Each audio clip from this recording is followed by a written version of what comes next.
দুনিয়াতে নাফরমান মৃত্যু পর্যন্ত বিড়ি খাইতে থাকবে, আর মরলেই হাসরের ময়দানে নবী সুপারিশ করে জান্নাত। এই তো না? সুদ খাইতে খাইতে কবরে যাবে, নবীজি হাসরের ময়দানে জান্নাত দিয়ে দিবেন সুপারিশ করে। এই তো সুপারিশ নাকি? কথা বলেন না কেন? এই সুপারিশ। তুমি যুবক নারী দেখতে দেখতে, উলঙ্গ ছবি দেখতে দেখতে, আরে নাফরমান বেনামাজি,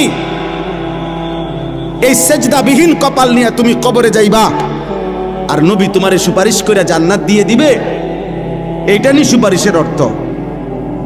কে বলছে এই কথা? কোনো নিয়ম কানুন নাই, কোনো কাগজপত্র নাই, কোনো ফাইলপত্র নাই। আহা আহ, ধোকা দিছে অনেকের, যে কতক্ষণ ডুললে আর গজল গাইলে আর দুয়ান দুয়ান জিলাপি খাইলে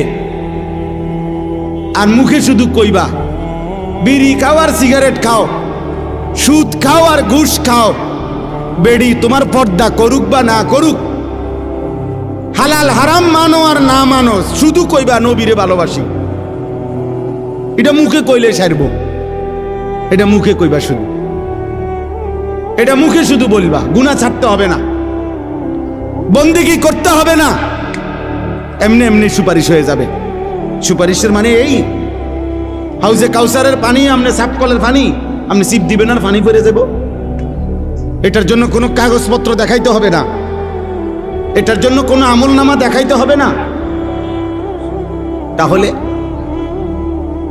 এই জন্য একটা ছেলেকে বললাম, একজন বাবাকে বললাম, যারা ফজরের নামাজ, আমার শায়েখ, আমার হুজুর, আমার উস্তাদ, আমার মুরব্বী বলছেন, আমি এই জন্য ওই কথার তাকিদ করলাম। ফজরের নামাজ মুমিনের নামাজ, ফজরের নামাজ দ্বারা, প্রিয় ভাই ছেলেরা, বাবা শোনো বাপ, এটা কঠিন কিছু না, মোটেই কঠিন কিছু না। 4টা রাকাত নামাজ কঠিন না, একটা মোবাইলে অ্যালার্ম দিয়ে রাখলেও উঠা যায়। আবার ঘুমাও, ফজরের পরে লাগলে তোমার ঘুম বাকি থাকলে তুমি আবার ঘুমাইও, ফজরের নামাজ পড়ার চেষ্টা না করলে। বিশ্বাস করেন এটা জরুরি বিষয়, এটা জরুরি বিষয়। ফজরের নামাজ অভ্যস্ত হইতেই হবে। রাসূলুল্লাহ সাল্লাল্লাহু আলাইহি ওয়াসাল্লাম বলছেন এটা, যে ফজর পড়ে না সে মুনাফিক। হযরত আব্দুল্লাহ ইবনে ওমর রাদিয়াল্লাহু তাআলা আনহুমা বলছেন, নবীজির জামানায় ফজরের নামাজের অনুপস্থিতি দেখে আমরা মুনাফিক চিনতাম।